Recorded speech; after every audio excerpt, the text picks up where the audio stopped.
Hello friends, welcome to Veil Rojan Crime Diaries. நம்ம சேனல்ல எவ்வளவு கிரைம் கேसेस பார்த்திருப்போம். 99% நீங்க நல்லா நோட் பண்ணீங்கன்னா தெரியும். ஒரு கிரைமோட ஃபுல் இன்வெஸ்டிகேஷனும் கொலைகாரனை ஃபோக்கஸ் பண்ணி தான் இருக்கும். அந்த கொலைகாரனோட சைல்ட்ஹுட் என்ன? அவன் எதுக்காக இவ்வளவு ஒரு கிரைமை பண்ணிட்டு இருக்கான்? அவனோட மைண்ட் செட் எப்படி இருக்கு? அவன் மனநலம் பாதிக்கப்பட்டவனா? அவன் தொடர் கொலைகாரனா? எப்படி பெண்களை சித்திரவதை பண்றான் அப்படின்னு கொலைகாரன் சம்பந்தமான நிறைய விஷயங்கள் தான் நம்ம கிரைம் கேஸ்ல பார்த்திருக்கோம். பட் சில கேஸ்ல கொலை செய்யப்பட்ட விக்டிமுக்கு ரிலேட்டடான நிறைய டீடைலையும் பார்ப்போம். அந்த விக்டிமோட சைல்ட்ஹுட் எப்படி இருந்துச்சு, அந்த விக்டிமை எதுக்காக அந்த கொலைகாரன் கொலை பண்ணான், என்ன மாதிரி சூழ்நிலையில கொலை பண்ணான், wrong place at the wrong time அப்படிங்கிற மாதிரி ஒரு விக்டிம் கொலை செய்யப்படுறதுக்கு என்னெல்லாம் காரணங்கள் இருக்கலாங்கிற மாதிரி நம்ம நிறைய கேஸ்ல பார்த்துருப்போம். பட் ஒரு குழந்தைக்கு பெற்றோர்கள் சரியில்லைனா அந்த குழந்தையோட எதிர்காலம் எந்த மாதிரி பாதிக்கப்படும், அந்த குழந்தையோட பாதுகாப்பு எவ்வளவு மோசமான சூழ்நிலை எட்டும் அப்படிங்கிறதுக்கு இன்னைக்கு நம்ம பார்க்க போற கேஸ் ஒரு சரியான உதாரணம். 99% நம்ம எல்லா பெற்றோர்களும் குழந்தைகளை ரொம்ப கவனமாக பார்த்துப்போம், ரொம்பவே பாதுகாப்பாக பார்த்துப்போம். பட் சில சமயம் சில பெற்றோர்கள் ஒன்று பிஸ்னஸில் பிஸியாக இருப்பாங்க, வேலையில் பிஸியாக இருப்பாங்க, பணம் அதிகமாக சம்பாதிக்கணும்னு சொல்லி பணத்தை நோக்கிய பயணம் பண்ணுவாங்க. அந்த மாதிரி பெற்றோர்கள் சில சமயம் நம்ம குழந்தைகளை சரியாக பார்த்துக்கலையோ அப்படிங்கிற மாதிரி குற்ற உணர்ச்சி உங்களுக்கு இருந்துச்சுன்னா இந்த வீடியோவை கடைசி வரைக்கும் ஸ்கிப் பண்ணாம பாருங்க. ஒரு குழந்தை வளர்ப்பில் ஒரு குழந்தையோட எதிர்காலத்தில் பெற்றோர்கள் அவங்க கொடுக்குற டைம் எவ்வளவு முக்கியம் அப்படிங்கிறதுக்கு இன்னைக்கு நம்ம பார்க்க போற கேஸ் ஒரு சரியான உதாரணம். 2004 வருஷம் யூஎஸ்ல இருக்க நியூ ஜெர்சியில் நடந்த ஒரு வித்தியாசமான ட்ரூ கிரைம் கேஸை போலீஸ் வேற லெவலில் இன்வெஸ்டிகேட் பண்ணி சால்வ் பண்ணிருப்பாங்க.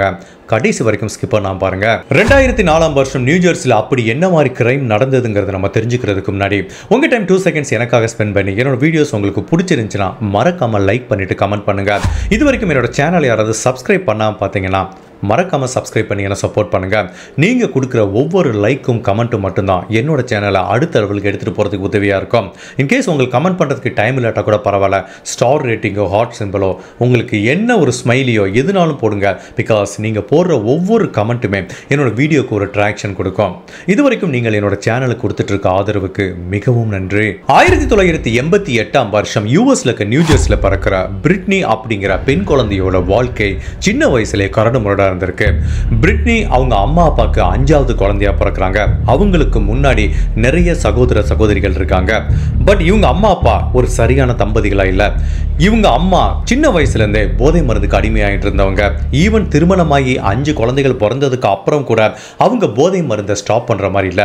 ஒரு ஸ்டேஜ்ல அவங்க அம்மா இந்த குழந்தைகளை வளர்க்கறதுக்கு தகுதி இல்லைங்கிற மாதிரி நீதிமன்றமே தீர்ப்பு சொல்லி இனிமேல் இந்த 5 குழந்தைகளும் அவங்க அம்மா கூட இருக்கக்கூடாதுங்கிற மாதிரி தீர்ப்பு சொல்றாங்க.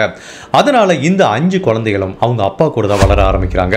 பட் ஒரு அப்பா ஒரு 5 குழந்தைகளை வளர்க்கும் போது அதோட குவாலிட்டி எப்படி இருக்கும்? ஜெனரலா நம்ம வீட்டில் ஒரு குழந்தை இருந்தா கொஞ்சம் ஒரு ஃபோக்கஸ் பண்ணி வளர்ப்பான். பட் 2 குழந்தை இருந்தா அந்த அட்ராக்ஷன் குறைய ஆரம்பிக்கும். 3 குழந்தை இருந்தா அந்த நம்ம கொடுக்குற கேரிங் ரொம்ப ஸ்பிளிட் ஆக ஆரம்பிக்கும். பட் ஒரு நபர் 5 குழந்தைகளை வளர்க்கறதுக்கு ரொம்பவே கஷ்டப்பட்டுட்டு இருக்காரு. அதுவும் இந்த 5 குழந்தைகளோட அப்பா சரியான வருமானமும் இல்லாம இந்த 5 குழந்தைகளை கஷ்டப்பட்டு வளர்த்துட்டு இருக்கும்போது அவங்களும் ஒரு ஸ்டேஜில் வளர்ந்து டீனேஜ் ஸ்டேஜுக்கு வர ஆரம்பிக்கிறாங்க. ஃபர்ஸ்ட் இவங்களோட மூத்த பையன் ஒரு சின்ன கிரைம்ல ஈடுபட்டு அவன் ஜெயிலுக்கு போயிடான். அதுக்கப்புறம் இருக்கிற 2 பெண் குழந்தைகள் கொஞ்சம் படிச்சு வேலை தேடி அவங்கவுங்க வேலையை பார்க்க போயிட்டாங்க. கடைசியா இவங்க அப்பா கூட இந்த தம்பதிகளுக்கு 5வது பிறந்த பிரிட்னிங்கிற குழந்தையும் பிரிட்னியோட மூத்த சகோதரி பிரையானா அப்படிங்கிற 2 பெண் குழந்தைகள் மட்டும்தான் அவங்க அப்பா கூட இருந்துட்டு வராங்க. இந்த குழந்தைகளோட அப்பாவுக்கு நீண்ட காலமா லோரிங்கிற ஒரு பெண்மணி ஃப்ரெண்டா இருக்காங்க. அந்த பெண்மணியும் இவங்க அப்பா கூட அதே வீட்டில் தான் வசிக்க ஆரம்பிக்கிறாங்க. இந்த கடைசி குழந்தை பிரிட்னியை எடுத்துக்கிட்டீங்கன்னா சின்ன வயசுல தன்னோட அம்மா அப்பாவை பார்த்துட்டு வராங்க. ஒரு அம்மா அப்பா எப்படி இருக்கக்கூடாது அப்படிங்கிறதுக்கு தன்னோட அம்மா அப்பா தான் பெஸ்ட் எக்ஸாம்பிள்ங்கிறது அவங்க மனசுல ஆழமா பதிஞ்சிருது. அதுவும் ஒரு கேரக்டர் சரியில்லை, இந்த மாதிரி போதை மருந்துக்கு அடிமையானா ஒருத்தவங்களோட வாழ்க்கை எப்படி பாதிக்கப்படுங்கிறத கண்கூடா தன்னோட அம்மாவோட லைஃப்லேயே பார்த்துட்டு இருக்காங்க. ஸோ இந்த மாதிரி போதை மருந்து பழக்கத்துக்கு அடிமையாகாம கெட்ட சகவாசம் வச்சுக்காம தன்னோட அம்மா அப்பா மாதிரி தான் இருக்கக்கூடாது அப்படிங்கிறதுக்காக கடுமையா உழைச்சி படிக்க ஆரம்பிக்கிறாங்க. இந்த பிரிட்னியோட நீண்ட நாள் ஆசை என்ன அப்படின்னா ஒரு மிகப்பெரிய ஃபாரன்சிக் ஆஃபீஸர் ஆகணுங்கிறதா அவங்களோட ஒரு நீண்ட நாள் கனவு. ஃபாரன்சிக் ஆஃபீஸர் ஆகி நிறைய கிரைமை சால்வ் பண்ணி குற்றவாளிகளுக்கு தண்டனை வாங்கி கொடுக்கணும் அப்படிங்கிறதுக்காண்டி தான் ஃபாரன்சிக் படிப்பை அவங்க தொடர்ந்து படிக்க ஆரம்பிக்கிறாங்க. இந்த பிரிட்னிக்கு 16 வயசு இருக்கும்போது ஜான் அப்படிங்கிற ஒரு நபரை காதலிக்கிறாங்க. அவங்க 2 பேருமே ஒரே ஸ்கூல்ல தான் படிக்கிறாங்க. பிளஸ் இவங்க 2 பேர் வீட்டுக்கும் இடைப்பட்ட தூரம் ஜஸ்ட் 1 கிலோமீட்டர் இருக்கிறதுனால அடிக்கடி இவங்க மீட் பண்ணிப்பாங்க. இவங்க என்னதான் 16 வயசுல காதலிக்க ஆரம்பிச்சா கூட மற்ற டீனேஜ் பசங்க மாதிரி எந்த கெட்ட பழக்கமும் இந்த பிரிட்னிக்கு கிடையாது. அவங்களோட முழு ஃபோக்கஸும் படிப்புல தான் இருக்கு. அவங்க ஸ்கூலுக்கோ இல்ல காலேஜுக்கோ போயிட்டு வர்றது, தன்னோட காதலரை பார்க்கறது, வீட்டுக்கு வர்றது, லைப்ரரிக்கு போறது, படிக்கிறது, இப்படி அவங்களோட முழு ஃபோக்கஸும் படிப்புல தான் இருக்கு. நான் ஏற்கனவே சொன்ன மாதிரி பிரிட்னி அண்ட் பிரையானாங்கிற 2 சகோதரிகள் தன்னோட அப்பா கூட தான் இருந்துட்டு வர்றாங்க. ஈவன் அவங்க அம்மா வீடு கூட ஜஸ்ட் 1 கிலோமீட்டர் டிஸ்டன்ஸ்ல பக்கத்துல தான் இருக்கு. ஜூலை மாதம் 11ஆம் தேதி 2004ஆம் வருஷம் இந்த 2 குழந்தைகளோட அம்மா டெபோராங்கிற பெண்மணி தன்னோட சகோதரரை பார்க்கறதுக்காக தன்னோட பெண் பிரையானாங்கிற பெண்ணை கூட்டிட்டு கார்ல அவங்க சகோதரர் வீட்டுக்கு போறாங்க. அவங்க சகோதரர் வீடு இந்த பிரிட்னி பிரையானா வீட்டில இருந்து கிட்டத்தட்ட 15 கிலோமீட்டர் டிஸ்டன்ஸ்ல இருக்கு. அந்த டெபோராவோட பிளான் என்ன அப்படின்னா, தன்னோட ஒரு பொண்ணை கூட்டிட்டு தன்னோட சகோதரர் வீட்டில் போய் அன்னைக்கு நைட்டு தங்கிடலாங்கிற மாதிரி முடிவோட தான் 11ஆம் தேதி கிளம்பி போறாங்க. அப்படி தன்னோட சகோதரர் வீட்டுக்கு போனதுக்கு அப்புறம் பிரிட்னி தன்னோட அம்மாவுக்கு கால் பண்றாங்க. அந்த காலில் அவங்க ரொம்ப சோகமா அப்செட்டா இருக்கிற மாதிரி தெரியுது. தன்னோட அம்மா கிட்ட என்ன சொல்றாங்க அப்படின்னா, நான் என்னோட காதலர் வீட்டு ஜான் வீட்டுக்கு போனோம், என்னை வந்து டிராப் பண்ண முடியுமாங்கிற மாதிரி கேட்குறாங்க. அப்போ அவங்க அம்மா என்ன சொல்றாங்க, இல்லை நான் உன்னோட மாமா வீட்டுக்காக இங்கே வந்திருக்கேன், பிரையானாவும் என் கூட தான் வந்திருக்கா, ஸோ என்னால் இப்போ வர முடியாது, பட் இங்கே ஃபங்க்ஷன் எல்லாம் முடிஞ்சதுக்கு அப்புறம் பிரையானா வேணா நான் அனுப்பி வைக்கிறேங்கிற மாதிரி அவங்க சொல்றாங்க. மேபி ஒரு 45 to 1 hour கழிச்சு பிரையானா உன்னை வந்து பிக்கப் பண்ணிட்டு உன்னோட காதலர் வீட்டில் ட்ராப் பண்ணிடுவாங்கிற மாதிரி அவங்க அம்மா சொல்றாங்க. இவங்களும் சரி ஓகே நான் பிரையானா வர்ற வரைக்கும் வெயிட் பண்றேன்னு சொல்லி வெயிட் பண்ணிட்டு இருக்காங்க. கிட்டத்தட்ட ஒரு 45 to 1 hour கழிச்சு பிரையானா தன்னோட சகோதரி பிரிட்னிக்கு ஃபோன் பண்றாங்க. அவங்க அப்போ ஃபோனை எடுக்கல. சரி ஓகே, ஏதோ ஒன்று காதலர் வீட்டுக்கு போயிருப்பா, இல்லை வீட்டில் தூங்கிட்டு இருப்பா, நம்ம ஒன்று பண்ணுவோம், நம்ம கிளம்பி வீட்டுக்கு போவோம். இன்கேஸ் தன்னோட சகோதரி வீட்டில் இருந்தானா அவளோட காதலர் வீட்டில் ஜான் வீட்டில் போய் ட்ராப் பண்ணலான்னு சொல்லிட்டு பிரையானா கரெக்டா ஒரு 1 hour கழிச்சு இந்த வீட்டுக்குள்ள வரும்போது பிரிட்னி பேரை சொல்லி கூப்பிட்டுட்டே வர்றாங்க. அப்போ பிரிட்னி வீட்டுக்குள்ள இல்லை. சரி தன்னோட காதலர் வீட்டுக்கு போயிருப்பாளோ அப்படின்னு சொல்லிட்டு இந்த பிரிட்னியோட ரூமுக்கு உள்ள போய் பார்க்கும்போது அவங்களுக்கு சொந்தமான எல்லா பொருளுமே அந்த ரூமில் இருக்கு. ஈவன் அவங்களோட செல்போன், பர்ஸ் எல்லாமே இருக்கிறதுனால இதை எல்லாத்தையும் வச்சுட்டு அவ எப்படி காதலர் வீட்டுக்கு போயிருப்பாங்கிற மாதிரி இவங்களுக்கு ஒரு சந்தேகம் வர ஆரம்பிக்குது. இப்படியே சில நேரங்கள் இவங்க மண்டைக்குள்ள ஓடிட்டே இருக்கும்போது மறுநாள் காலையில வரைக்கும் பிரிட்னி திரும்ப வரல. அப்பதான் இந்த சகோதரிக்கு கொஞ்சம் பதட்டம் வர ஆரம்பிக்குது. பிகாஸ் பிரிட்னி பல டைம் தன்னோட காதலரை பார்க்கறதுக்கு, ஃப்ரெண்ட்ஸை பார்க்கறதுக்கு வெளியில போயிருக்காங்க. பட் ஒரு நாள் கூட அவங்க வெளியில தங்கினதில்லை. ஸோ இப்போ பிரிட்னி வரலன்னு சொல்ல விட்டு இவங்களுக்கு கொஞ்சம் பதட்டமாகி அவங்க ஃப்ரெண்ட்ஸ் எல்லாத்துக்கும் கால் பண்ணி பார்க்குறாங்க. பட் எல்லாரும் சொல்ற ஒரே பதில், பிரிட்னி எங்களை கான்டாக்டே பண்ணலைங்கிற மாதிரி சொல்றாங்க. ஃபைனலாக அவங்க காதலருக்கு ஃபோன் பண்ணி கேட்கும்போது ஜான் என்ன சொல்றாரு அப்படின்னா, நான் ஞாயிற்றுக்கிழமை காலையில், அதாவது முந்தின நாள் காலையில் தான் நான் அவகிட்ட ஃபோனில் பேசினேன். ப்ளஸ் அதுக்கப்புறம் நான் அவளை பார்க்கவும் கிடையாது. ஈவன் நான் அவளை பார்த்து 2 நாள் ஆச்சு, அவள் எங்கள் வீட்டுக்கும் வரலைங்கிற மாதிரி அவங்க காதலர் சொல்றாரு. இப்போதான் இந்த பிரையானாக்கு புரியுது, தன்னோட சகோதரி பிரிட்னிக்கு ஏதோ ஒரு ஆபத்து நடந்திருக்கிறேன். உடனே அந்த ஏரியாவில் ஃபுல்லாக நெய்பரில் தேடி பார்க்குறாங்க. அவங்க அம்மாவுக்கு சொல்கிறாங்க, அப்பாவுக்கு சொல்கிறாங்க. சுற்றி எங்கே தேடி பார்த்தாலும் பிரிட்னி இருக்கிறதுக்குரிய தடயங்களே தெரியல. சரி உடனே போலீஸில் போய் கம்ப்ளைண்ட் பண்ணாலும் தன்னோட சகோதரி மிஸ் ஆயிட்டாங்கன்னு இவங்க ஒரு கம்ப்ளைண்ட் பதிவு பண்ணுறாங்க. ஜென்ரலாக யூஎஸில் ரூல்ஸ் எப்படி இருக்குன்னா, இப்படி யாராவது மிஸ் ஆயிட்டாங்கன்னு சொல்லி கம்ப்ளைண்ட் பண்ணால் உடனே கம்ப்ளைண்ட் பதிவு பண்ண மாட்டாங்க. பிகாஸ் இந்த மாதிரி டீனேஜ் பசங்களாம் வீட்டை விட்டு ஓடி போவாங்க, ஒரு 2 நாளில் வந்துருவாங்க, இல்லை 1 மணி நேரம் 2 மணி நேரத்துக்குள்ளே வந்துருவாங்க. இப்படி கொஞ்சம் வெயிட் பண்ணி பாருமா, ஒரு 24 மணி நேரம் கழிச்சு அவங்கள தேடுறோங்கிற மாதிரி போலீஸ் சொல்றாங்க. பட் அப்ப பிரையானா போலீஸ் கிட்ட தெளிவா சொல்றாங்க, என்னோட சகோதரி யார் கூடயும் வெளியில போக மாட்டாங்க, அவங்க ஃப்ரெண்ட்ஸ் எல்லாத்துக்கும் நான் ஃபோன் பண்ணி கேட்டுட்டேன், யார் வீட்டுக்கு வரல, கண்டிப்பா என்னோட சகோதரி ஒரு பேராபத்துல இருக்காங்கன்னு சொல்லவிட்டு அப்பதான் போலீஸ் இதோட தீவிரத்தை புரிஞ்சுக்கிட்டு கம்ப்ளைண்ட் பதிவு பண்ணிட்டு இந்த பிரிட்னியை தேட ஆரம்பிக்கிறாங்க.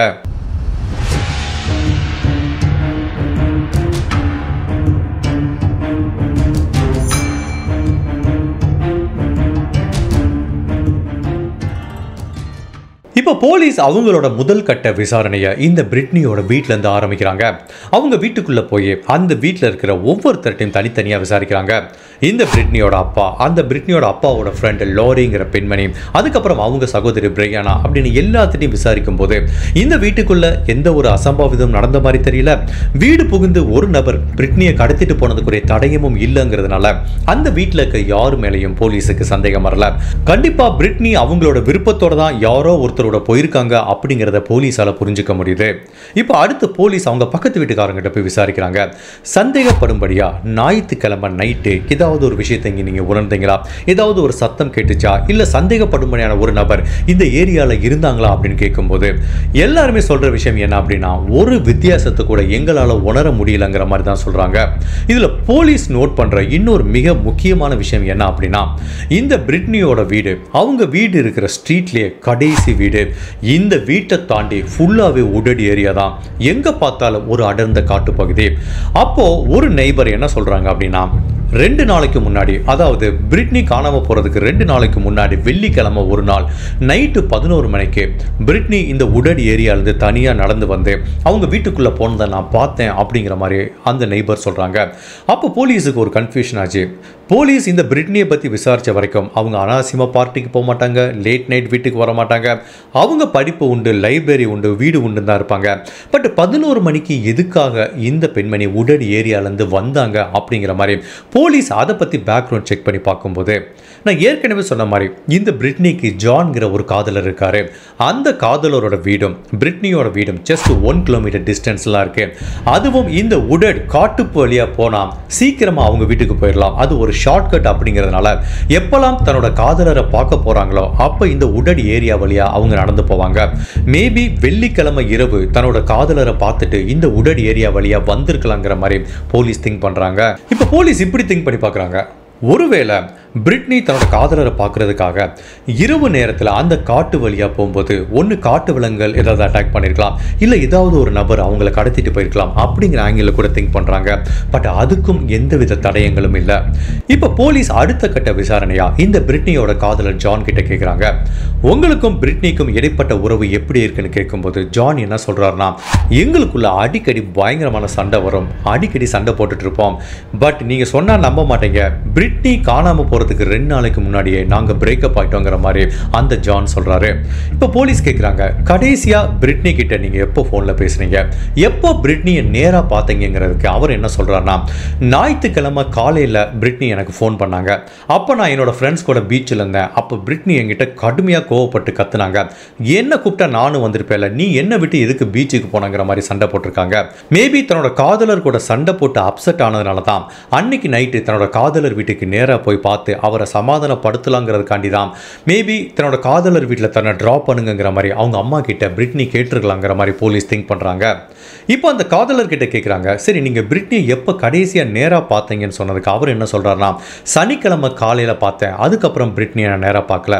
பட் எனக்கும் பிரிட்னிக்கும் ஒரு பிரேக்கப் ஏற்பட்டுருச்சு, நான் பிரேக்கப் ஆயிட்டேன். பட் பிரிட்னியால் அதை ஏற்றுக்க முடியலங்கிற மாதிரி அந்த நபர் சொல்கிறாரு. சரி என்ன காரணத்துக்காக நீங்கள் பிரேக்கப் ஆயிட்டீங்கன்னு கேட்கும்போது ஜான் அதை சொல்கிறதுக்கு கொஞ்சம் தயக்கமாக இருந்தால் கூட இது ஒரு முக்கியமான தருணம்ங்கிறதுனால அவர் சொல்கிறாரு, அதாவது ஒரு பார்ட்டிக்கு போன இடத்துல இந்த பிரிட்னி இன்னொரு நபர் கூட முத்தம் கொடுத்ததுனால அதில் இந்த காதலர் ஜான் கடுமையாக அப்செட் ஆகி அதனால தான் எங்களுக்குள்ள பிரேக்கப் வந்துருச்சுங்கிற மாதிரி சொல்கிறாரு. பட் தான் பண்ணதை தவறுன்னு உணர்ந்துட்டு பிரிட்னி பல முறை தான்கிட்ட வந்து மன்னிப்பு கேட்டாங்க. பட் அந்த மன்னிப்பை நான் ஏற்கிறதுக்கு ரெடியாக இல்லை. ப்ளஸ் அதையும் தாண்டி எனக்கு புதுசாக ஒரு காதலி வந்ததுனால நான் பிரிட்னி கூட பிரேக்கப் ஆயிட்டேங்கிற மாதிரி அந்த ஜான் சொல்கிறாரு. மேலும் அந்த ஜான் போலீஸ் கிட்ட இன்னொரு மிக முக்கியமான விஷயத்தை சொல்றாரு, அதாவது நான் பிரேக்கப் ஆனவன அதை பிரிட்னியால ஏத்துக்க முடியல, தான் பண்ண தவறுக்கு மன்னிப்பு கேட்டு ஒரு நீண்ட கடிதம் எனக்கு எழுதியிருந்தாங்கிற மாதிரி சொல்றாரு. இப்போ போலீஸ் அந்த கடிதத்தை வாங்கி பார்க்குறாங்க. அதுல இந்த ஜான் சொன்னது எல்லாமே உண்மைங்கிறது தெரிய வருது. பிரிட்னி ஒரு பார்ட்டிக்கு போன இடத்துல இன்னொரு நபருக்கு முத்தம் கொடுத்துருக்காங்க, அதை பத்தி ஜானுக்கு தெரிய வருது. பட் அந்த குற்ற உணர்ச்சியில தன்னோட காதலர்கிட்ட மன்னிப்பு கேட்டு ரொம்ப சோகமா வருத்தப்பட்டு ஒரு கடிதம் எழுதியிருக்காங்க. அந்த கடிதத்தை பார்க்கும்போது தெரியுது இந்த பிரிட்னி ஜானை எவ்வளவு தூரம் நேசிச்சிருக்காங்க அப்படின்னு. இந்த கேஸை பொறுத்த வரைக்கும் உண்மையிலே பிரிட்னிக்கு என்ன நிகழ்ந்ததுங்கிறத போலீஸால கண்டுபிடிக்க முடியல. பிரிட்னி உயிரோட இருக்காங்களா இல்லையாங்கிறது தெரியல, எந்தவித தடயமும் இல்லை, சஸ்பெக்டும் இல்லாம போலீஸ் விழி பிதுங்கி நிற்கும் போது இப்ப பொதுமக்கள் உதவியை நாடுறாங்க. அதாவது பிரிட்னி காணாம போன ஞாயிற்றுக்கிழமை இரவு இந்த ஏரியால சந்தேகப்படும்படியா ஏதாவது ஒரு வெஹிக்கிளையோ இல்ல ஒரு நபரையோ பார்த்தா தயவு செய்து போலீஸை கான்டாக்ட் பண்ணுங்கன்னு சொல்லும்போது ஒரு பெண்மணி போலீஸ் டிபார்ட்மெண்ட் கால் பண்றாங்க. பிரிட்னி காணாமல் போன அதே டயத்தில் நானும் என்னோட காதலரும் மோட்டார் பைக்கில் அந்த பக்கம் போகும்போது சந்தேகப்படும்படியாக ஷெவர்லே பிக்கப் ட்ரக் ஒன்று இந்த பிரிட்னியோட வீட்டு பக்கம் போனதை நாங்கள் பார்த்தோம் அப்படிங்கிற மாதிரி சொல்கிறாங்க. ஈவன் அந்த பிக்கப் ட்ரக்கோட யூனிக்கான வீலை வச்சு பார்க்கும்போது அந்த ட்ரக் யாருக்கு சொந்தமானதுங்கிறத அடுத்த 1 மணி நேரத்துக்குள்ளேயே போலீஸ் கண்டுபிடிக்கிறாங்க. அந்த ஊரில் இருக்கிற லோக்கலில் ரவுடி மாதிரி இருக்கிற ஆண்டனி அப்படிங்கிற நபருக்கு சொந்தமான பிக்கப் ட்ரக் அப்படிங்கிறது தெரியுது. அப்போ ஆண்டனி கிட்ட போலீஸ் கேட்குறாங்க, நீ அந்த டயத்தில் சந்தேகப்படும்படியா இதுக்கு அந்த பக்கம் போனேன்னு கேட்டதுக்கு அவர் என்ன சொல்றாருன்னா, என்னோட காதலி பக்கத்து ஸ்ட்ரீட்ல இருந்தா நான் அவளை பிக்கப் பண்ணிட்டு என்னோட வீட்டுக்கு போனேங்கிற மாதிரி அந்த ஆண்டனிங்கிற நபர் சொல்றாரு. பட் இந்த ஆண்டனிங்கிற நபரை பத்தி போலீஸ் பேக்ரவுண்ட் செக் பண்ணி பார்க்கும்போது ஆண்டனிக்கும் காணாம போன பிரிட்னிக்கும் என்ன தொடர்புங்கிறத கண்டுபிடிக்கிறாங்க. இந்த பிரிட்னியோட இன்னொரு சகோதரி பாபிங்கிற ஒரு பெண்மணி இருக்காங்க. அந்த பெண்மணியோட முன்னாள் காதலர் தான் இந்த ஆண்டனிங்கிற நபர்.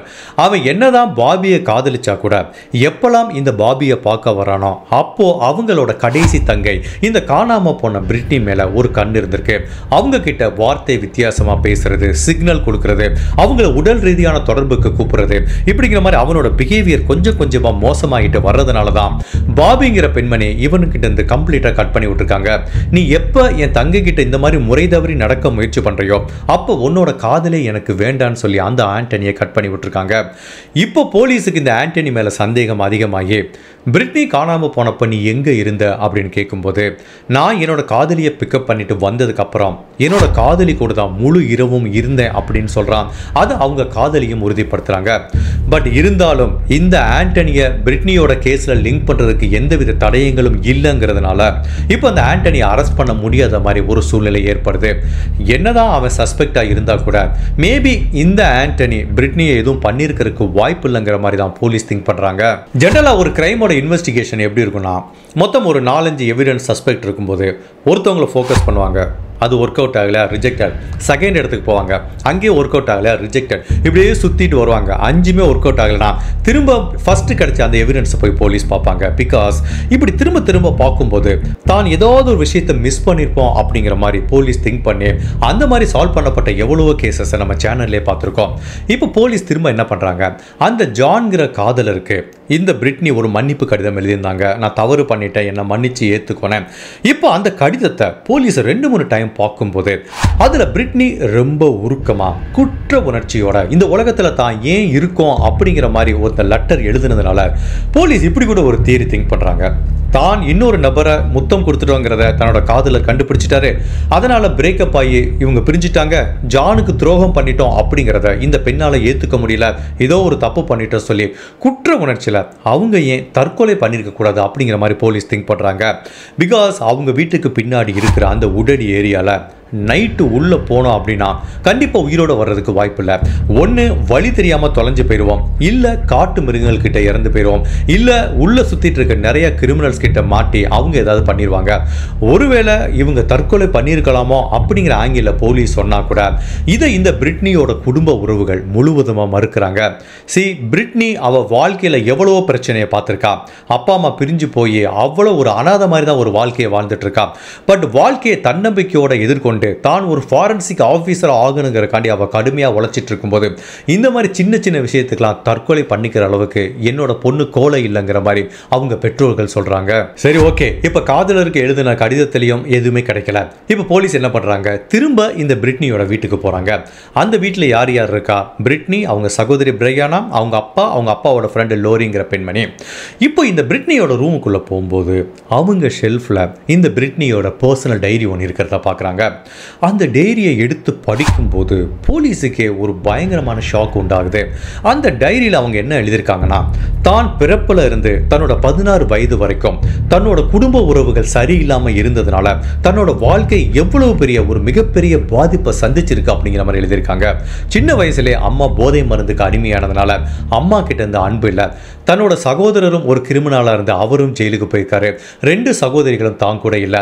அப்பாவும் தன்னை சரியாக கேர் பண்ணிக்கிறது இல்லை. யாரோ பரிச்சயம் இல்லாத ஒரு மூணாவது நபர் கூட இருக்கிற மாதிரி ஒரு உணர்வு தான் எனக்கு இந்த 16 வருடங்கள் இருந்திருக்கு. ஒரு அம்மா அப்பா கிட்ட இருந்து எனக்கு கிடைக்கிற எல்லா பாசமும் எனக்கு மிஸ் ஆயிருக்கு. அப்படி இருந்தா கூட என்னோட வாழ்க்கை என்னோட அம்மா அப்பா வாழ்க்கை மாதிரி தடமாறி போகக்கூடாதுங்கிறதுக்காண்டி நான் கடுமையா உழைச்சி என்னோட குறிக்கோளை நோக்கி பயணம் செய்வேன் அப்படிங்கிற மாதிரி எழுதியிருக்காங்க. இந்த டைரியிலேருந்து போலீஸ் என்ன அண்டர்ஸ்டாண்ட் பண்ணிக்கிட்டாங்க அப்படின்னா, அவங்க குடும்ப உறவுகள் கிட்டேயே இவங்களுக்கு சரியான டேர்ம் இல்லை அப்படிங்கிறதுனால மேபி அவங்க குடும்பத்தில் இருக்க யாராவது ஒருத்தர் இந்த பிரிட்னியை எதை பண்ணியிருக்கலாமோ அப்படிங்கிற மாதிரி கூட திங்க் பண்ணுறாங்க. பிகாஸ் இது வரைக்கும் போலீஸ் அவுட் சைடே ஃபுல்லாக யாராவது சஸ்பெக்ட் இருப்பாங்களான்னு செக் பண்ணி பார்க்கும்போது ஃபர்ஸ்ட் டைம் அவங்க வீட்டுக்குள்ளே இருக்க குடும்ப உறவுகளை சந்தேக கண்ணோட பார்க்க ஆரம்பிக்கிறாங்க. அதுவும் இந்த டைரியை படித்து முடிச்சதுக்கப்புறம்.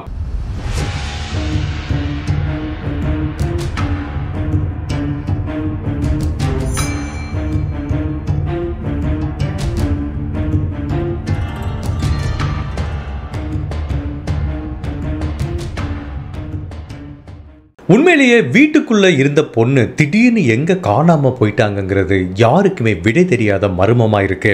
சஸ்பெக்ட் இல்லை, எந்த எவிடன்ஸும் இல்லை. உண்மையிலேயே இந்த பிரிட்னிக்கு என்ன நிகழ்ந்ததுங்கிறத யாராலையும் யூகிக்க முடியல.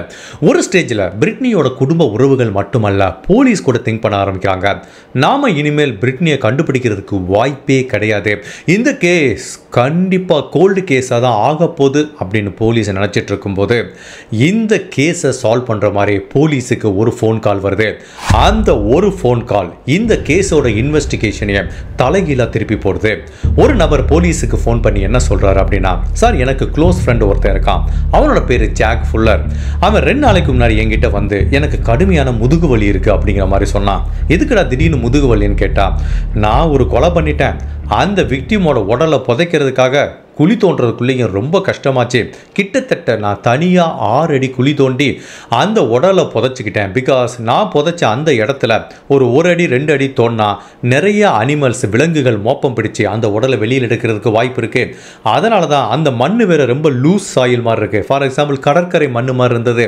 அதனால் குழி தோன்றதுக்கு முன்னாடி எனக்கு பெரும்பாடாக போச்சு. பட் நான் ஒன்று மட்டும் சொல்லுவேன், நான் புதைச்ச அந்த உடலை யாராலையும் கண்டுபிடிக்கவே முடியாது அப்படிங்கிற மாதிரி அந்த ஃப்ரெண்டு கிட்ட சொல்லியிருக்கான். இப்போ இந்த நபர் போலீஸ் கிட்ட வந்து இந்த தகவலை சொல்றாரு. சார் அவன் ஏற்கனவே ஒரு கிரிமினல், ஜாக் ஃபுல்லருங்கிறவன், அவன் சொன்ன தகவல் உண்மையா இருக்கிறதுக்கு வாய்ப்பு இருக்குங்கிற மாதிரி போலீஸ் கிட்ட சொல்ல விட்டு இப்போ போலீஸ் என்ன சொல்றாங்க, சரி ஓகே நம்ம ஒன்று பண்ணுவோம், அவன் வாயிலிருந்து நிறைய உண்மையை வரவழைக்கலான்ட்டு எந்த நபர் போலீஸ் கிட்ட வந்து சொன்னாரோ அந்த நபரோட ட்ரெஸ்ஸுக்குள்ள ஒரு லிசனிங் டிவைஸை செட் பண்ணி நீ திரும்ப அவங்ககிட்ட போ, கேஷுவலாக பேசு, அவன் பண்ண கொலையை பற்றி கேளு, அவன் என்னென்ன சொல்றான்னு பார்க்கலான்னு சொல்லிட்டு திரும்ப அனுப்பி வைக்கிறாரு. அந்த நபரும் போலீஸ் கொடுத்த லிசனிங் டிவைஸ் மாட்டிட்டு வந்து இந்த ஜாக் ஃபுல்லர் கிட்ட பேச ஆரம்பிக்கிறான். ஏய் நேத்து ஏதோ சொன்னியடா, ஏதோ கொலை பண்ணிட்டேன்னு, உண்மையிலே என்னடா பண்ணி வச்சிருக்க, ஒரு நாள்ல இப்படி தெரியாமன்னு கேட்டிருக்கு. ஆமாண்டா, ஒரு பொண்ணை கொலை பண்ற மாதிரி ஒரு சிச்சுவேஷன் வந்துச்சு, பட் நான் ஏற்கனவே சொன்ன மாதிரி அந்த உடலை யாருமே கண்டுபிடிக்க முடியாது, இந்த கொலையிலேருந்து நான் தப்பிச்சிருவேங்கிற மாதிரி சொல்றான். அவன் ஒரு பெண் அப்படின்னு சொன்னான் தவிர அது பிரிட்னி அப்படிங்கிறத ஒரு இடத்துல கூட அவன் மென்ஷன் பண்ணல. மேலும் அந்த கான்வர்சேஷன்ல இந்த ஜாக் ஃபுல்லர் என்ன சொல்லியிருக்கான் அப்படின்னா, அந்த பெண்ணை கொலை பண்ணிட்டேன், அது ஒன்றும் பிரச்சனை இல்லை, போலீஸ் கிட்ட மாட்ட மாட்டேன், பட் இந்த தகவல்லாம் தெரிஞ்ச ஒருத்தன் இருக்கான், என்னோட ஃப்ரெண்டு டாமின்னு ஒருத்தன், எனக்கு அவன் மேலே தான் சந்தேகமாக இருக்குது, அவன் ஏதாவது போட்டு கொடுத்துருவானே, அடுத்து அவனை தான் நான் போட போகிறேங்கிற மாதிரி அந்த கான்வர்சேஷனில் மென்ஷன் பண்ணியிருக்கான். இப்போ போலீஸ் அவங்க அடுத்த கட்ட விசாரணையை எடுத்துகிட்டு போகிறதுக்கு முன்னாடி இந்த ஜாக் ஃபுல்லர் அப்படிங்கிற நபரை பற்றி நான் உங்களுக்கு சொல்கிறேன். அந்த ஏரியாலேயே பொதுமக்கள் பயப்படுற ஒரு பக்காவான கிரிமினல்.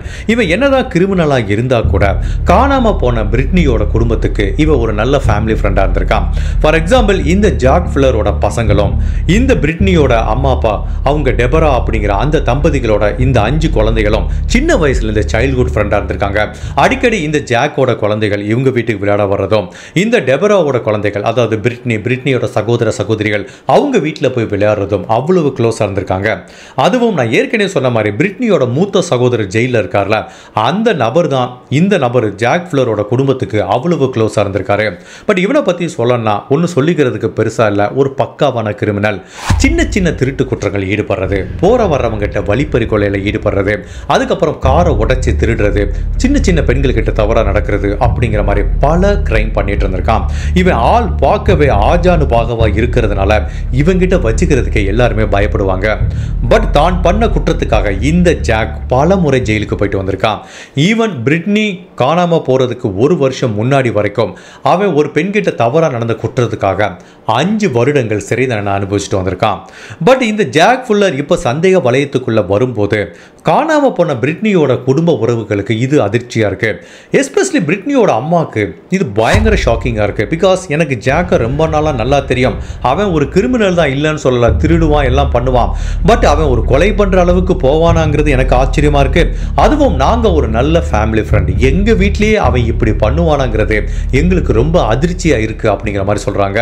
இப்போ போலீஸ் அவங்க இன்வெஸ்டிகேஷன் ஸ்ட்ராட்டஜி எப்படி ஆரம்பிக்கிறாங்கன்னா, டைரெக்டாக அந்த ஜேக் ஃபுல்லர் கிட்ட போல. பிகாஸ் அவனுக்கு அகேன்ஸ்டாக எந்த தடயமும் இல்லை. அவன் வெர்பலாக சொன்னான் தவிர பிரிட்னியை பற்றி ஒரு வார்த்தையும் சொல்லலை. இப்போ நாளைக்கு போய் போலீஸ் அவனை அரெஸ்ட் பண்ணேன், நான் ஏதோ ஃப்ரெண்டு கிட்ட விளையாட்டுக்கு சொன்னேன் அப்படின்னு சொல்லிட்டு போகிறதுக்கு வாய்ப்பு இருக்கு. அப்போது இந்த இன்சிடென்ட் நடந்தப்போ டாமிங்கிற நபர் இந்த ஜாக் கூட இருந்திருக்கிறதுக்கு வாய்ப்பு இருக்கு. ஜாக் பண்ண கொலையை பற்றி டாமிக்கு நல்லா தெரிஞ்சதுனால தான் டாமியை கொலை பண்ணணுங்கிற மாதிரி இந்த ஜாக் சொல்லிட்டு இருக்கான். அதனால இப்போ போலீஸ் அந்த டாமி கிட்ட போய் விசாரணை பண்ண போகிறாங்க. அப்போ அந்த டாமி என்ன சொல்றான், எனக்கு அதெல்லாம் தெரியாது, ஜாக் அந்த மாதிரிலாம் எதுவும் பண்ணலைங்கிற மாதிரி முழுவதுமாக மறுப்பு தெரிவிக்கும் போது இப்போ இந்த ஜாக் பேசின எல்லா ரெக்கார்டிங்கும் அவன்கிட்ட போட்டு காமிக்கிறாங்க. நீ ஜாக்கை காப்பாற்றணும் முயற்சி பண்ற, பட் அவன் பாரு ஒன்றை கொலை பண்ணணும்னு துடிச்சிட்டு இருக்கான். இப்போ நீ நடந்த எல்லாத்தையும் போலீஸ் கிட்ட சொல்லலாம் அப்படின்னா ஜாக் உன்னை கொலை பண்ணுறதுக்கு வாய்ப்பு இருக்குது. இப்போ நீ உண்மையை சொல்லிட்டேன்னா ஜாக் கிட்டேருந்து நான் உங்களை காப்பாற்றுறேங்கிற மாதிரி டாமிக்கு ஒரு பாதுகாப்பு தர்றோங்கிற மாதிரி உறுதிமொழி கொடுத்ததுக்கப்புறம் என்ன நடந்தது அப்படிங்கிறத இந்த டாமி போலீஸ் கிட்ட சொல்கிறான். சம்பவம் நடந்த அன்னைக்கு நானும் ஜாக்கும் அவனோட பிக்கப் ட்ரக்கை எடுத்து இந்த பிரிட்னி வீட்டில் இருக்கிற லாரிங்கிற பெண்மணியை பார்க்குறதுக்காக நாங்கள் போனோம். அப்படி அந்த வீட்டுக்குள்ளே ஃபஸ்ட்டு ஜாக் போனான், நான் வெளியில் நின்றுட்டு இருந்தேன். அவன் உள்ளே போன கொஞ்சம் நேரத்துக்குள்ளேயே சரி லோரிங்கிற பெண்மணியை பார்த்துட்டு வந்துருவான்னு பார்த்தா அந்த வீட்டை விட்டு வெளியில வரும்போது 16 வயசு பிரிட்னிங்கிற பெண்ணையும் கூட்டிட்டு வந்தான். இந்த பொண்ணை எதுக்குடா கூட்டிட்டு வர்றான்னு எனக்கு தெரியல. அப்போ அந்த பிக்கப் ட்ரக்ல முன்னாடி நான் உட்கார்ந்திருந்தேன். அவன் அந்த பிரிட்னியை அந்த பிக்கப் ட்ரக்ல பின்னாடி சீட்ல உட்கார சொன்னான். அதுக்கப்புறம் அந்த பிக்கப் ட்ரக் நேரா எங்க வீட்டுக்கு போச்சு. எங்க வீட்டுக்கு போன உடனே இந்த ஜாக் என்னை வீட்டில் விட்டுறான், என்னை ட்ராப் பண்ணிறான். அதுக்கப்புறம் பின்னாடி உட்கார்ந்திருந்த அந்த பிரிட்னியை பிக்கப் ட்ரக்கோட முன்னாடி வந்து உட்கார சொல்றான். அதுக்கப்புறம் 2 பேரும் அந்த உடன் ஏரியாவை நோக்கி செஞ்சாங்க. அதுக்கப்புறம் என்ன நிகழ்ந்ததுன்னு எனக்கு தெரியல. மறுநாள் காலையில இந்த ஜாக் என்ன பண்ணான், காலையில் ஒரு 7 மணியே இருக்கும், அவனோட பிக்கப் ட்ரக்கை எடுத்துகிட்டு வந்து ஃபுல்லாக இன்டீரியரை ஃபுல்லாக கார் வாஷ் பண்ணிட்டு இருந்தான். எனக்கு பயங்கர ஷாக்கிங்காக இருந்தது. அவன் இது வரைக்கும் அவனோட பிக்கப் ட்ரக்கை வாஷ் பண்ணது கிடையாது, அவ்வளோ குப்பையாக இருக்கும். இன்னைக்கு ஏன் வாஷ் பண்ணுறாங்கிறது எனக்கு புரியல. ஈவன் அந்த வாஷ் பண்ணுற கம்பெனிக்காரர் கூட ரொம்ப ஒரு காமெடியாக சொன்னார், என்ன ஜாக் ஏதாவது கொலைகளை பண்ணிட்டீங்களா, வந்து க்ளீன் பண்ணிட்டு இருக்கீங்கிற மாதிரி விளையாட்டாக சொன்னார். அப்போ இந்த ஜாக்குக்கு கடுமையான கோபம் வந்தது. அப்போ அதை கூட நான் பெருசாக எடுத்துக்கல. பட் 2 நாள் கழிச்சு பிரிட்னி காணாமல் போயிட்டாங்கன்னு போலீஸ் தேட ஆரம்பிக்க விட்டுதான். மேபி இந்த ஜாக்கு தான் பிரிட்னி ஏதாவது பண்ணியிருக்கணும்னு சொல்லிட்டு நான் அவங்ககிட்ட போய் நேருக்கு நேராக கேட்டேன். பிரிட்னியை பற்றி கேட்டவனை இந்த ஜாக்குக்கு கடுமையான கோபம் வந்துருச்சு. நான் அவளை போய் கரெக்டாக அவளோட காதலர் வீட்டில் விட்டேன், மற்றபடி அவள் எங்கே போனால் என்ன ஆனாலும் எனக்கு தெரியாது. நீ பிரிட்னியை பற்றி இனிமேல் என்கிட்ட ஒரு வார்த்தை பேசக்கூடாது, இதை பற்றி வெளியிலையும் யார்கிட்டையும் ஒரு வார்த்தை பேசக்கூடாது. அப்படி பேசினேன்னா நீ உயிரோட இருக்க மாட்டேங்கிற மாதிரி இந்த ஜாக் டாமிக்கு ஒரு மிரட்டல் விட்டுருக்கான். ஸோ இதுதான் நடந்தது, இவ்வளோதான் எனக்கு தெரியும் அப்படிங்கிற மாதிரி அந்த டாமி சொல்கிறான். இது வரைக்கும் இந்த கேஸில் எந்த ஒரு எவிடன்ஸும் இல்லாமல் சஸ்பெக்டும் இல்லாமல் கஷ்டப்பட்டுட்டு இருந்த போலீஸுக்கு இப்போ பிரிட்னிக்கு என்ன நிகழ்ந்திருக்கலாம்ங்கிற மாதிரி நல்லா தெரியுது. இந்த ஜாக் தான் பிரிட்னியை கொலை பண்ணியிருப்பாங்கிற மாதிரி சந்தேகப்பட்ட போலீஸ் இந்த ஜாக்கை அரெஸ்ட் பண்ணுறதுக்காக அவன் வீட்டுக்கு போகும்போது அப்போ அந்த ஜாக் என்ன பண்ணியிருக்கான், ஒரு நிறைய பெட்ரோலில் எடுத்துக்கிட்டு அவனோட காரை ஃபுல்லாக எரிக்க முயற்சி பண்ணியிருக்கான். உடனே போலீஸ் அதை தடுத்து நிப்பாட்டியிருக்காங்க. அப்போ இருந்தே போலீஸுக்கு தெரியுது அவனோட காரில் அந்த பிக்கப் ட்ரக்கில் நிறைய எவிடன்ஸ் இருக்கிறதுக்கு வாய்ப்பு இருக்கு. போலீஸ் எப்போ வேணாலும் தன்னை அரெஸ்ட் பண்ணுவாங்க அப்படிங்கிறத தெரிஞ்சுக்கிட்டு அந்த எவிடன்ஸை எல்லாத்தையும் டிஸ்ட்ராய் பண்ண முயற்சி பண்ணியிருக்கான்ட்டு உடனே அந்த பிக்கப் ட்ரக்கை சீஸ் பண்ணி ஃபாரன்சிக் டீம் இன்ச் பை இன்ச்சாக செக் பண்ணி பார்க்கும்போது அந்த பிக்கப் ட்ரக்குக்குள்ளே நிறைய ரத்த கரைகள் இருக்கிறத பார்க்குறாங்க. அந்த ரத்த கரைகளுக்கு டிஎன்ஏவை டெஸ்ட் பண்ணி பார்க்கும்போது சந்தேகமே கிடையாது, அது காணாமல் போன பிரிட்னிக்கு சொந்தமான ரத்த கரைகள் அப்படிங்கிற மாதிரியும் தெரியுது. பட் அதே டயத்தில் இவன் இப்போ காரை பெட்ரோல் ஊற்றி எரிக்கிறதுக்கு முன்னாடி இந்த இன்சிடென்ட் நடந்த மறுநாளே அவனோட கார் இன்டீரியர் ஃபுல்லாக பக்காவாக க்ளீன் பண்ணியிருக்கான். அவன் எந்த ஷாப்பில் போயிட்டு காரை க்ளீன் பண்ணானோ அந்த ஷாப்பில் போயிட்டு எப்படிப்பா க்ளீன் பண்ணீங்க அப்படிங்கிற மாதிரி அந்த எம்ப்ளாயிட்ட கேட்கும்போது காருக்கு உள்ள ஃபுல்லாக நாங்கள் வேக்கம் போட்டு தான் க்ளீன் பண்ணோங்கிற மாதிரி சொல்கிறாங்க. அப்போது அந்த வேக்கம் போட்டு புல் பண்ண எல்லா டெப்ரிஸ், அதாவது அந்த அழுக்கு, தூசி, மண் எல்லாத்தையும் போலீஸ் அந்த டேபிளுக்கு கொண்டு வந்து செக் பண்ணி பார்க்கும்போது இவனோட காருக்கு உள்ள இருந்து எடுக்கும்போது நிறைய மண் துகள்கள் வந்திருக்கு. அந்த மண் துகள்கள்லையும் இரத்த கரைகள் இருக்கிறத பார்க்குறாங்க. அந்த இரத்த கரைகளும் பிரிட்னிக்கு சொந்தமானதுங்கிறதுனால கண்டிப்பா பிரிட்னி இந்த காருக்குள்ள வச்சு கொலை செய்யப்பட்டிருக்கலாம். அப்படி இல்லைனா மேபி பிரிட்னியை கொலை பண்ணதுக்கு அப்புறம் அவங்களோட ரத்தம் இந்த ட்ரக்குக்குள்ள டிரான்ஸ்ஃபர் ஆகிருக்கலாங்கிற மாதிரி திங்க் பண்றாங்க. பட் அட் தி எண்ட் இந்த ஜாக் தான் கொலை பண்ணியிருக்கான்னு நல்லா தெரியுது. இப்போ போலீஸ் அவங்ககிட்ட பேசும்போது அவன் இப்போவும் என்ன சொல்றான், பிரிட்னி எங்க போனான்னு எனக்கு தெரியாது, நான் அவங்கள கொலை பண்ணல, எனக்கும் பிரிட்னிக்கும் எந்த சம்பந்தமும் இல்லைன்னு கம்ப்ளீட்டாக டினை பண்ணிட்டு இருக்கான். பட் இந்த இடத்துல தான் போலீஸுக்கு பிரச்சனையே ஆரம்பிக்குது. என்னதான் டிஎன்ஏ தடயங்கள் இருந்தால் கூட உண்மையிலேயே பிரிட்னி உயிரோடு இருக்காங்களா இல்லையாங்கிறது அவங்களுக்கு தெரியல. அன்லஸ் அன்டில் கொலை செய்யப்பட்ட பிரிட்னியோட உடல் கிடைக்கிற வரைக்கும் இந்த ஜாக்குக்கு தண்டனை வாங்கி கொடுக்க முடியாது, அவனை கோர்ட்டுக்கு ட்ரையலுக்கு எடுத்துட்டு போக முடியாதுங்கிறது போலீஸுக்கு நல்லா தெரியுது. பட் இந்த ஜாக் ரொம்ப அடமெண்ட்டாக இருக்கான். தான் பண்ண குற்றத்தை ஒப்புக்கிறதுக்கு ரெடியா இல்லை. அவங்க உடலை எங்கே புதைச்சேன் அப்படிங்கிறத சொல்றதுக்கும் அவன் ரெடியா இல்லை. சரி, இப்போ ஜாக் சொல்லலை அவன் எந்த இடத்துல பிரிட்னியை புதைச்சிருக்கலாம் அப்படிங்கிற மாதிரி பல ஆங்கிளில் போலீஸ் விசாரணை பண்ணுறாங்க. அந்த டைத்தில் தான் போலீஸுக்கு ஒரு பிரேக் த்ரூ கிடைக்குது. அதாவது பிரிட்னி கொலை செய்யப்பட்டப்போ அந்த இரவில் ஒரு போலீஸ் ஆஃபீஸர் ரோந்து போயிட்டு இருக்கும்போது இந்த ஜாக் தன்னோட பிக்கப் ட்ரக்கை வச்சு ஒரு டெசர்டரான உடல் ஏரியாவுக்குள்ளே நின்றுட்டு இருந்திருக்கான். அப்போ அவங்ககிட்ட போய் கேட்குறாரு, என்ன ஆச்சுப்பா, எதுக்கு இந்நேரம் இங்கே வந்து நிற்கிறேன்னு கேட்கும்போது அப்போ ஜாக் என்ன சொல்லியிருக்கான், இல்லை என்னோட டாக் ஓடிட்டு வந்துருச்சு, என்னோட டாக்கை தேடி வந்தேன் அப்படிங்கிற மாதிரி சொல்லியிருக்கான். போலீஸ் ஆஃபீஸருக்கு அப்போ அது சந்தேகமாக படலை. அவரால் அந்த இடத்த விட்டு கிளம்பி போயிட்டாரு. பட் இப்போ ஜாக்கை அரெஸ்ட் பண்ணதுக்கப்புறம் அந்த போலீஸ் ஆஃபீஸர் ஜாக்கை எந்த இடத்துல வச்சு பார்த்தாரோ மேபி அந்த உடல் ஏரியாக்குள்ள தான் ஏதாவது ஒரு இடத்துல பிரிட்னியோட உடலை புதைச்சிருக்கலாம்னு சொல்லிட்டு சந்தேகப்பட்ட போலீஸ் அந்த சைடில் இருக்கிற 1 கிலோமீட்டர் ரேடியஸ் டிஸ்டன்ஸை சல்லடை போட்டு தேடுறாங்க. ரீசெண்டாக எந்த இடத்துலையாவது லூஸ் சாயில் இருக்கா, ஏதாவது ஒரு பொருளை புதைச்ச மாதிரி தடயம் இருக்கான்னு தேடி பார்க்குறாங்க. ஒரு 3-4 நாள் தேடுறாங்க. அன்ஃபார்ச்சுனேட்டாக அந்த உடல் ஏரியாக்குள்ள பிரிட்னியோட உடலை கண்டுபிடிக்க முடியல. இன்கேஸ் பிரிட்னியோட உடலை கண்டுபிடிக்க முடியலனா இந்த வழக்கில் என்ன நடக்கும்னு நான் சொல்கிறேன். சப்போஸ் பிரிட்னியோட உடலை கண்டுபிடிக்கலனா அவங்க கொலை செய்யப்பட்டாங்களா இல்லையா அப்படிங்கிறத யாராலையும் உறுதியாக சொல்ல முடியாது. பட் பிரிட்னியோட ரத்த கரைகள் இவனோட ட்ரக்குக்குள்ளே இருந்தா மேக்சிமம் இவன் பிரிட்னியை கடத்திட்டு போயிருப்பான் அப்படிங்கிற வழக்கில் மட்டும்தான் குற்றவாளிங்கிற மாதிரி கருதப்பட்டு இந்த ஜாக்குக்கு மேக்சிமம் ஒரு 5 to 10 years கொடுப்பாங்க, அவ்வளோதான். அதனால அவங்க உடலை கண்டுபிடிக்கிற வரைக்கும் இந்த கேஸை கோர்ட்டுக்கு ட்ரையலுக்கு எடுத்துட்டு போகக்கூடாதுன்னு போலீஸ் உறுதியாக நம்புறாங்க. பட் உண்மையிலேயே அவங்க உடலை எங்கே போய் தேடுறதுன்னு தெரியல. பட் இந்த டயத்தில் அவங்க உடல் எந்த இடத்துல புதைக்கப்பட்டிருக்கலான்னு சொல்லிட்டு ஒரு பெண்மணி போலீஸுக்கு தகவல் சொல்கிறாங்க. அந்த பெண்மணி போலீஸ் ஸ்டேஷனுக்கு வந்து என்ன சொல்கிறாங்க அப்படின்னா, சார் ரொம்ப நாளாகவே நான் போதை மருந்துக்கு அடிமையான பெண். ஒரு நாள் இந்த ஜாக் என்னை கடத்திட்டு போயிட்டான். கிட்டத்தட்ட 1 மாதம் என்னை அடைச்சி வச்சு பயங்கரமாக கொடுமைப்படுத்தினான். அவன் எங்கெல்லாம் ட்ராவல் பண்ணுறானோ எல்லா இடத்துக்கும் என்னை கூட்டிகிட்டு போனான். அப்படி தான் லேக் வுட்னு ஒரு இடம் இருக்குது. அந்த இடத்துல நிறைய விண்மில் இருக்குது. அதுக்கு பக்கத்தில் எல்லாமே லூஸ் சாயில், ஆற்று மணல் மாதிரி இருக்கும். அந்த மாதிரி இடத்துக்கு என்ன கூட்டிட்டு போயிட்டு சொன்னான், சி நீ என்கிட்ட ஏதாவது பிரச்சனை பண்ணேன்னு வச்சுக்குவேன், என்கிட்ட இருந்து தப்பிச்சு போகணும்னு முடிவு பண்ணேன்னு வச்சுக்குவேன், உன்னை கொன்று இதே இடத்துல புதைச்சிருவேன், நான் இங்கே புதைச்சேன்னு வச்சுக்குவேன், யாராலையும் உன்னை கண்டுபிடிக்கவே முடியாது அப்படிங்கிற மாதிரி சொல்லியிருக்கான். ஸோ அதனால் அவன் சொன்ன ஸ்டேட்மெண்ட்டை வச்சு அந்த இடத்துல அவன் ஏன் பிரிட்னியோட உடலை புதைச்சிருக்க கூடாது அப்படிங்கிற மாதிரி அந்த பெண்மணி சொல்கிறாங்க. பட் அந்த பெண்மணி சொல்கிற லேக்வுட் அப்படிங்கிற இடம் ரொம்ப புதுமையாக இருக்குது. இதுக்கு முன்னாடி அந்த இடத்துல போலீஸ் தேடலை. சரி ஓகே, தேடி தான் பார்ப்போமே அப்படின்னு சொல்லிட்டு ஒரு மிகப்பெரிய போலீஸ் ஃபோர்ஸ், ஒரு 100-150 போலீஸ் ஆஃபீஸர் மோப்பனாய் உதவியோட கிட்டத்தட்ட 1 வாரம் அந்த ஏரியா ஃபுல்லாக தேட ஆரம்பிக்கிறாங்க. ஏற்கனவே நான் சொன்ன மாதிரி ஒரு டைம் அவனோட காரில் போட்ட வேக்கம்ல ஒரு மணல் இருந்தது. அந்த மணலில் ரத்த கரைகள் இருந்திருக்கு. அந்த மணலையும் இப்போ லேக்வுட் அப்படிங்கிற அந்த இடத்துல இருக்க மணலையும் ஃபாரன்சிக் எக்ஸ்பர்ட் ஒப்பிட்டு பார்க்கும்போது ரெண்டுமே 100% மேட்ச் ஆகிறதுனால இந்த பெண்மணி சொல்றது உண்மைதான். லேக்வுட் அப்படிங்கிற இடத்துல தான் அவன் பிரிட்னியோட உடலை புதைச்சிருக்கன்னு சொல்லி உறுதியாக சொல்றாங்க.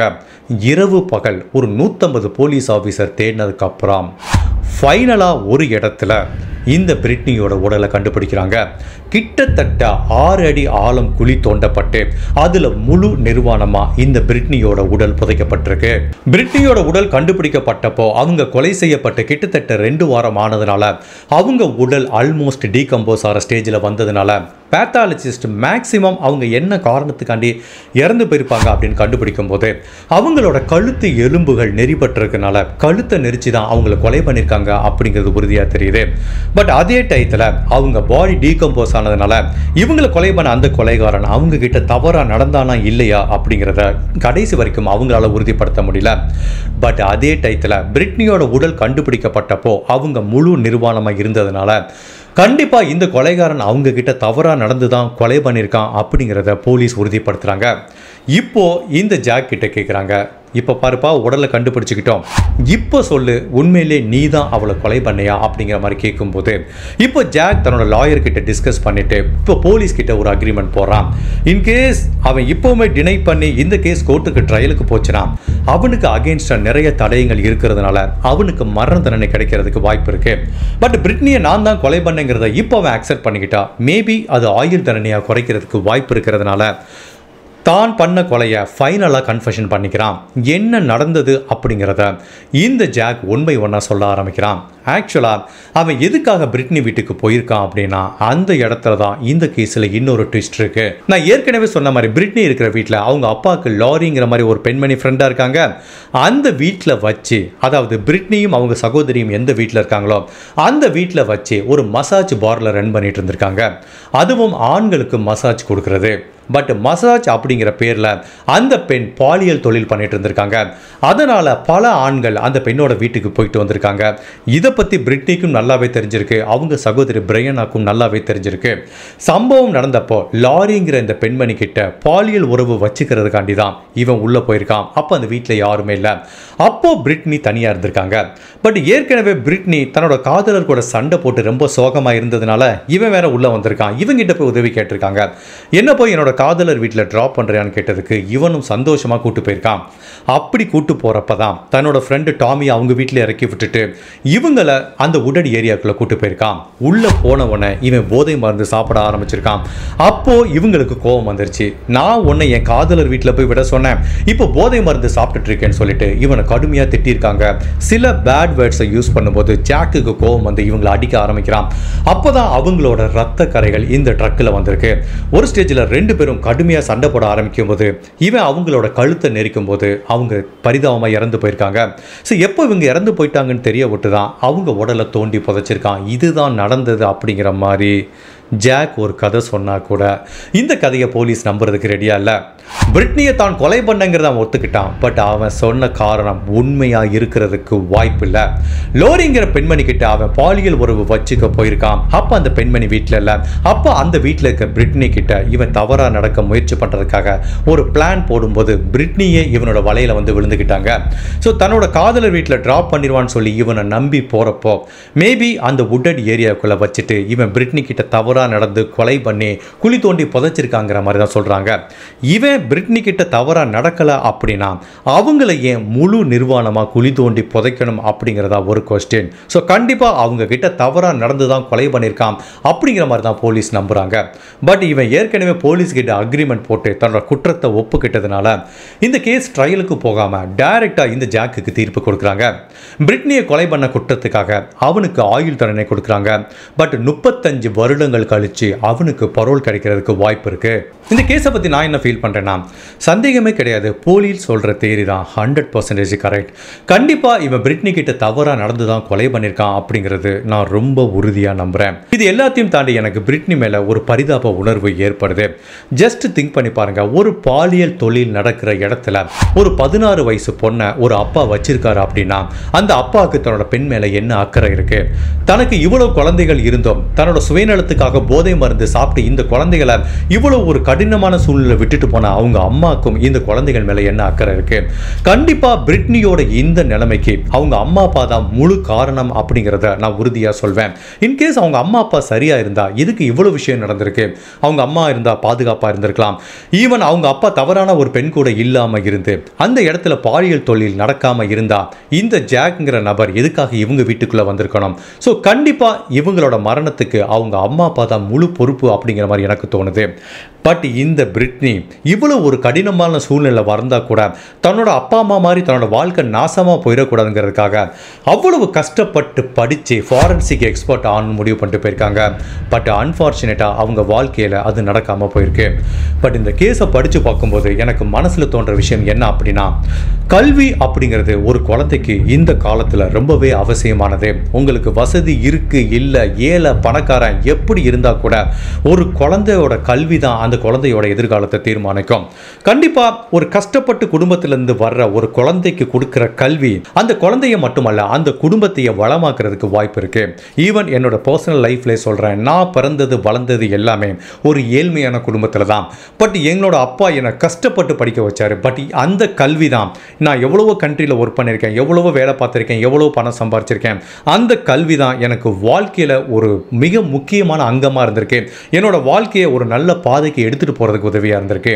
ஸோ இந்த வீடியோ பார்க்குற பெற்றோர்களுக்கு நான் என்ன சொல்கிறேன்னா, நீங்கள் கூலி வேலை பாருங்கள், என்ன வேணாலும் கஷ்டப்படுங்க, பட் உங்கள் குழந்தைகளுக்கு கல்வியை மட்டும் கொடுங்க. அந்த கல்வி தான் உங்கள் குழந்தைகளுக்கு நீங்கள் கொடுக்க போகிற ஒரு எதிர்காலம். நீங்கள் ஆடம்பரமாக எதுவுமே செலவழிக்க வேண்டாம். நீங்கள் கல்வியை மட்டும் கரெக்டாக கொடுங்க, அந்த எதிர்காலத்தை அவங்க பார்த்துப்பாங்க. ஸோ இது வரைக்கும் உங்கள் குழந்தைகளை நீங்கள் மேபி ஒரு 8th ஸ்டாண்டர்டுக்கு அப்புறம் 10th ஸ்டாண்டர்டுக்கு அப்புறம் நிப்பாட்டிட்டு வேலைக்கு அனுப்ப போகிறேன் அப்படின்னு நீங்கள் ஃபீல் பண்ணாலும், இந்த குழந்தை நம்மளுக்கு எதுக்கு படிப்பு, குழந்தை சீக்கிரமாக வேலைக்கு போனால் தான் நம்ம குழந்தைல வருமானம் வரும் அப்படின்னு நினைச்சாலும் தயவு செய்து வேலைக்கு அனுப்பாமல் குழந்தைகளுக்கு கல்வியை கொடுங்க. இந்த பிரிட்டியோட கேஸை பற்றி நீங்கள் என்ன நினைக்கிறீங்க? எனக்கு உண்மையில் இந்த கேஸை படித்து பார்க்கும்போது ரொம்ப ஹெவியாக ரொம்ப பாரமாக அந்த பொண்ணு மேலே ஒரு பயங்கரமான பரிதாப உணர்வு வந்துச்சு. உங்களுக்கு இந்த கேஸை படித்து பார்க்கும்போது என்ன உணர்வு வந்தது? உங்களோட கருத்தை மறக்காமல் இந்த வீடியோவில் பதிவு பண்ணுங்கள். இந்த மாதிரி அனதர் கேஸில் உங்களை சந்திக்கிறேன். Till then, bye.